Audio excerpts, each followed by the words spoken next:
Hi welcome to my channel. ఇది ఊరు నుంచి వచ్చిన రోజు మినీ బ్లాగు. ఊరు నుంచి వచ్చాక అన్నీ సర్దేసుకున్నాను. బట్టలు, అక్క పెట్టించిన స్నాక్స్ అన్నీ సర్దేశాను. ఇంకా నైట్కి చిక్కుడుకాయ కర్రీను, అన్నము, చపాతీ చేస్తున్నాను. ఊరు నుంచి వచ్చాక ఇండ్లను చూస్తే చాలా భయం వేసింది. అసలు తినాలని కూడా అనిపించలేదు. అందుకే ఫస్ట్ తిండి గిండి అన్నీ పక్కన పెట్టేసి ఇల్లు శుభ్రం చేసుకున్నాను.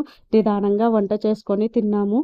ఫ్రిడ్జ్ ఓపెన్ చేసి చూస్తే చిక్కుడుకాయలు ఒలిసిపెట్టి ఉన్నాయి. అందుకోసం అనేసి ఇంకా ఆలోచించకుండా చిక్కుడుకాయ కర్రీ చేస్తున్నాను.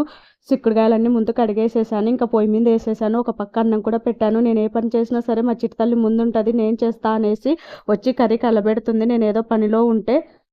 నేను మంచిగానే వంట సామాన్లు సర్దుకొని మంచిగా ఆలు ఇంకా అన్నము చేసిన. Please like and subscribe to my channel.